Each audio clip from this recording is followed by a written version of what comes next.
Olá a todos, meu nome é Alex Oliveira Almeida, sou discente da disciplina Tópicos em Operações Satelitais e vou falar agora um pouco sobre alguns tópicos e características da mecânica orbital. Esse é o roteiro da nossa apresentação, no qual vamos falar sobre a introdução, falando um pouco do contexto histórico e as leis de Kepler. Em seguida vamos falar das órbitas, das velocidades e das manobras orbitais, encerrando com a transferência de Roma. Nossa jornada começa na época em que considerava-se que o universo era geocêntrico, ou seja, todos os corpos celestes orbitavam ao redor do planeta Terra. O astrônomo dinamarquês Tycho Brahe deu uma grande contribuição para a mudança desse pensamento, quando montou um gigantesco catálogo de observações dos planetas. A característica mais importante de tais observações era a precisão. A precisão era suficiente para discriminar entre hipóteses verdadeiras ou falsas sobre as várias teorias especulativas existentes na época. O próprio Tycho Brahe não conseguiu formular um modelo que ajustasse as observações, contendo os movimentos dos planetas ao redor do Sol. Essa proeza ficou a cargo de Johannes Kepler, que analisou as observações de Tycho Brahe e, após anos de tentativas de ajuste, conseguiu conceituar o movimento de alguns planetas.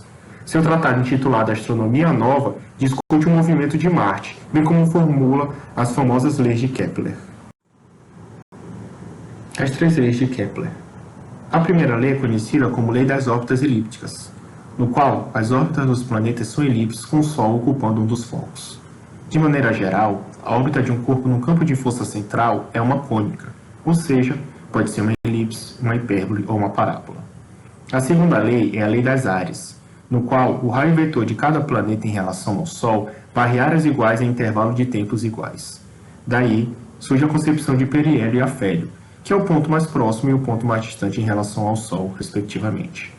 Por fim, a terceira lei, também chamada de lei harmônica, trata que a relação dos quadrados dos períodos entre dois planetas é igual à relação do cubo do semi-eixo maior de suas órbitas. Resumindo, podemos considerar que quanto maior a distância dos planetas em relação ao Sol, maior será seu período orbital. A partir das leis de Kepler, podemos definir a órbita de um satélite. De maneira geral, precisamos de 6 parâmetros para descrever a órbita. 3 desses parâmetros descrevem a aparência do plano e a posição do satélite na elipse, e os outros 3 parâmetros descrevem como o plano está orientado no referencial inicial celeste, e onde o satélite está nesse plano. Esses 6 parâmetros são conhecidos como elementos keplerianos ou elementos orbitais, a saber, são semi-eixo maior, excentricidade, anomalia verdadeira, inclinação, argumento do perigeu e a seção direta do nó ascendente. O primeiro elemento que veremos é o semi-eixo maior. Ele define o tamanho da órbita. De maneira geral, a órbita elíptica de um satélite orbitando um planeta é visto como na figura 1. O corpo mais pesado na órbita kepleriana, aqui um planeta, está em um dos pontos focais da elipse do satélite em órbita, conforme nós vimos na primeira lei de Kepler. Baseado na figura, o maior raio da elipse é o semi-eixo maior, A. O semi-eixo maior é o primeiro parâmetro kepleriano que usaremos para descrever o tamanho da elipse. Além disso, observamos pela figura que o ponto onde o satélite está mais próximo do corpo central é chamado de periápsis, denotado RP. Já o ponto onde o satélite está mais distante é chamado de apoápsis, denotado RA.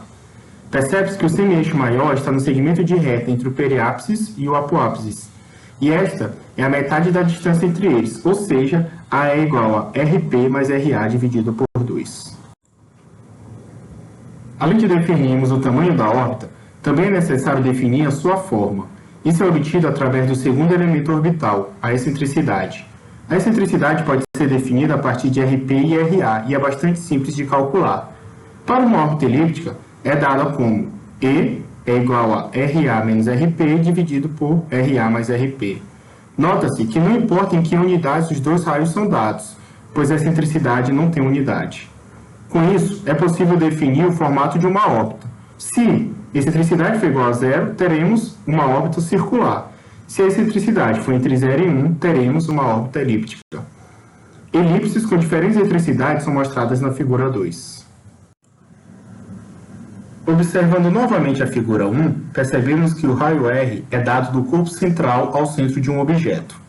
O ângulo θ é o ângulo entre o semieixo maior e a linha entre o corpo central e o objeto, e varia no tempo à medida que o satélite, por exemplo, orbita o corpo central. Ou seja, quando o satélite está no perigeu, o ângulo θ é de 0 grau, e quando está no apogeu, o ângulo é de 180. O ângulo θ é frequentemente chamado de anomalia verdadeira, e é o terceiro parâmetro orbital. A anomalia verdadeira descreve a posição orbital do satélite em qualquer momento específico. Agora que encontramos os três primeiros parâmetros que descrevem a órbita e a posição do satélite, podemos descrever a órbita em coordenadas polares como uma função da anomalia verdadeira, conforme a expressão R é igual a semieixo maior, que multiplica 1 menos a excentricidade ao quadrado, tudo isso dividido por 1 mais a excentricidade vezes o cosseno do ângulo θ, ou seja, a descrição da órbita em função da anomalia verdadeira. Além disso, afirmamos anteriormente que as elipses têm excentricidade entre 0 e 1, e para esses casos, o raio será bem definido para todos os ângulos θ. Por fim, comento as órbitas não elípticas. Órbitas com excentricidade igual a 1 são chamadas de parabólicas, enquanto órbitas com maior excentricidade, ou seja, maior que 1, são chamadas de órbitas hiperbólicas. Essas órbitas têm um período orbital infinitamente longo. Elas nunca retornam ao ponto em que já estavam, porque têm uma velocidade maior que a velocidade de escape. As parábolas, na verdade, têm exatamente a velocidade de escape. Alguns cometas observados da Terra viajam por essas órbitas, mas os satélites raramente o fazem. Usamos o referencial celeste para definir alguns parâmetros adicionais. Baseado na figura 4, o ângulo entre o plano elíptico e o plano de referência é chamado de inclinação, e é medido do plano de referência ao plano orbital do nó ascendente. Na nossa apresentação, a inclinação é o primeiro parâmetro orbital que descreve a orientação da órbita, conforme é possível observar na figura 4. Outro parâmetro usado para descrever a orientação no espaço é o ângulo descrito por ômega, ou argumento do periápice, também chamado de argumento do perigeu. Ele é o ângulo entre o nó ascendente e o semieixo maior da elipse, como pode ser visto na figura 4.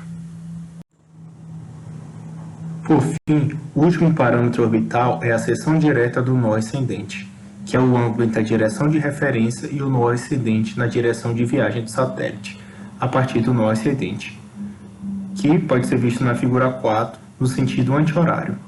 A seção direta do nó ascendente é outro parâmetro usado para descrever a orientação do espaço.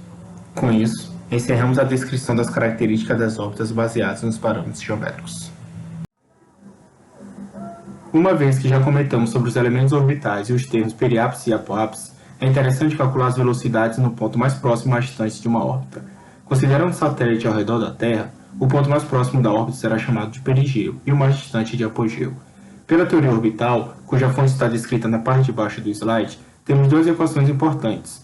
A primeira é a equação da vis-viva, que diz que o valor da energia orbital é igual a v ao quadrado dividido por 2 menos μ sobre r, onde v é a velocidade, μ é a constante da gravidade de g vezes a massa da Terra e r é igual ao raio até o satélite. A chamada equação da vis-viva, energia viva, é uma expressão que permite cálculo imediato da velocidade orbital. A segunda equação é a energia de uma órbita elíptica, na qual a energia é igual a menos μ sobre 2a, onde μ é g vezes m e a é o semieixo maior. Em seguida, igualamos os dois termos, como pode ser visto no passo 1. Agora, podemos isolar o valor de v, no qual organizamos a equação conforme o passo 2 e, posteriormente, substituímos a equação menos μ sobre 2a por e, que é o valor da energia de uma órbita elíptica. Por fim, no passo 4, temos que v é igual a raiz quadrada de 2 que multiplica e mais μ sobre r, que é a expressão da velocidade. Para especificar a velocidade do perigeu e apogeu, basta mudar o valor da velocidade do raio para a velocidade do perigeu e apogeu, respectivamente, como pode ser visto aí no slide, em que a velocidade do perigeu vai ser esse valor do r perigeu e a velocidade do apogeu, esse valor do r apogeu. Já que estamos falando sobre velocidade, é interessante descrever um conceito conhecido como ΔV. Dependendo dos objetivos da missão de um satélite artificial, por vezes necessita-se transferir o satélite de uma órbita para outra, ou executar correções nos parâmetros orbitais para manter o movimento do satélite em uma órbita específica ou pré-definida. Essa realização de transferência orbital está relacionada, entre outros parâmetros, ao conceito de ΔV. O ΔV, de maneira geral, é o acréscimo de velocidade necessário para mudar a órbita de um satélite. Ou seja, se um satélite está em uma órbita A e precisa mudar para uma órbita B, o adicional de velocidade para realizar essa transferência é conhecido como ΔV. Para se chegar no valor de ΔV de uma missão, são necessários alguns passos, a saber: primeiro, calcula-se a velocidade da órbita A. Depois, calcula-se a velocidade da órbita B, que se almeja alcançar. Depois, calcula-se a energia E da órbita de transferência elíptica, ou seja, a órbita que permitirá sair da órbita A para a órbita B. Ao saber o valor de E, utiliza-se ela em conjunto com a altitude do perigeu e do apogeu para calcular, respectivamente, a velocidade necessária para entrar na órbita de transferência e para calcular a velocidade no apogeu das elipses de transferência. Depois, é necessário calcular o ΔV de entrada e saída da órbita elíptica de transferência. E, por fim, calcular o ΔV total, que é a soma do ΔV de entrada e de saída calculados anteriormente. Manobras orbitais são as tarefas de transferência e correções nos elementos orbitais para se colocar um veículo espacial em uma órbita específica. A transferência de Raman é feita com dois acréscimos na velocidade em pontos específicos e se aplica, por exemplo, em transferência entre órbitas elípticas, coplanárias e coaxiais. De maneira geral, na transferência do tipo Raman, ocorrem incrementos de velocidade no apogeu e perigeu das órbitas consideradas. Especificamente, em transferência entre órbitas elípticas, coplanárias e coaxiais são necessários 3 passos. O primeiro passo, determinação da velocidade V1 na órbita elíptica inicial no ponto de manobra, ou seja, no perigeu da órbita inicial, dado por V1 é igual a raiz quadrada de μ, que multiplica 2 dividido por R, menos 1 dividido por A1. O segundo passo é a determinação da velocidade V2 na nova órbita elíptica, com valor de V igual a raiz quadrada de μ, que multiplica 2 dividido por R, menos 1 dividido por A2. E por fim, o terceiro passo é a determinação do ΔV, ou seja, o acréscimo de velocidade, que é definido por V2 menos V1 foram calculados nos passos anteriores. Com isso, eu encerro a minha apresentação, em que eu trago de volta tudo aquilo que eu falei sobre a introdução, em que eu apresentei um pouco o contexto histórico e as 3 leis de Kepler. Em seguida, eu falei também sobre as órbitas, principalmente sobre as características dos parâmetros geométricos. Eu também falei sobre a velocidade do perigeu, apogeu e o conceito de ΔV. E por fim, na minha apresentação, eu abordei um pouco sobre manobras orbitais, mais especificamente a transferência de Raman. Essas foram as referências que eu utilizei no trabalho, em que todas elas eram indicadas em cada página em que foram citadas.